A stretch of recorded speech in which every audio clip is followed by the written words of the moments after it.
Hey, Founding Fielders, this is just Larry coming at you with an audiobook audio review.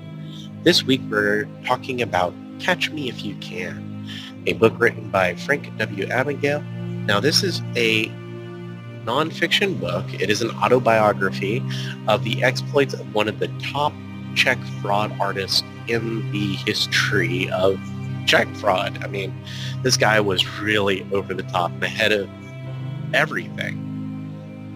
Now, a lot of you have watched the movie that has Leonardo DiCaprio and Tom Hanks in it, and you're probably asking yourself, is this book worth listening to if you've already seen the movie?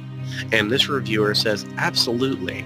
Now, the beginning of the book really starts off very similar to the movie, and that's kind of where it ends. I was expecting when I was listening to the book to have a lot more of the mom, a lot more of the dad, him growing up, and that wasn't there. And you can really tell that they cherry-picked the scenes for the movies for cinematic greatness. And also the FBI agent plays a much bigger role in the movie than he does in the book.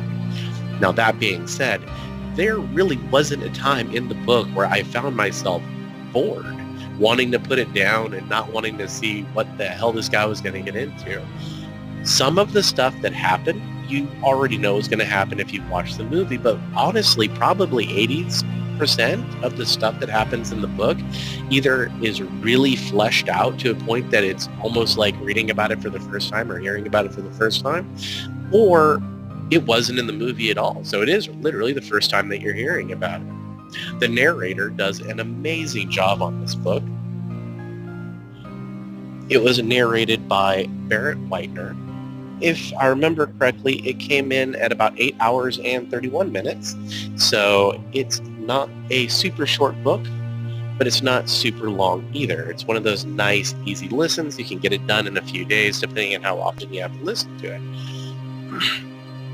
Now, what didn't I like about the book?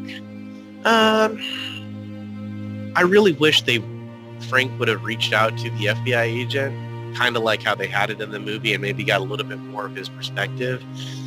And I understand they had Tom Hanks playing the FBI guy in the movie, so they really wanted him to have some screen time, and they may have went and talked to the actual agent to see what happened.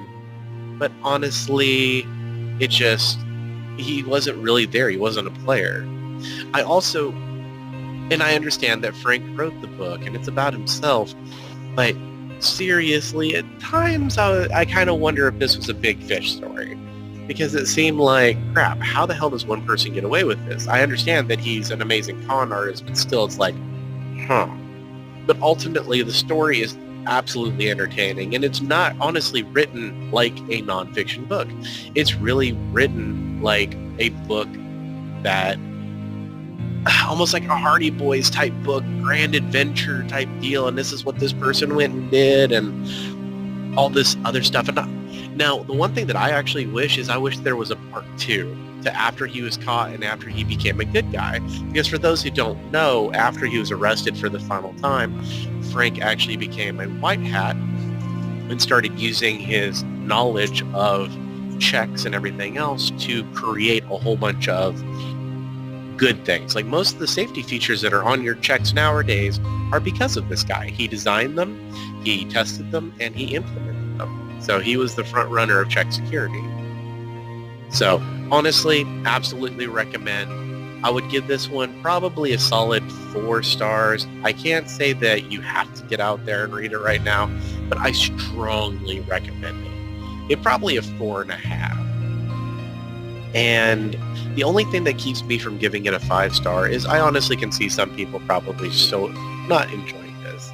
It's not their cup of tea. I've always enjoyed like crime novels, so this one fit me perfectly. You know, who didn't like a good old Anne Rule novel back in the day? So this is a Founding Fields audiobook audio review from Just Larry. If you like it, make sure to smash that subscribe button, give it a thumbs up, leave me a comment below.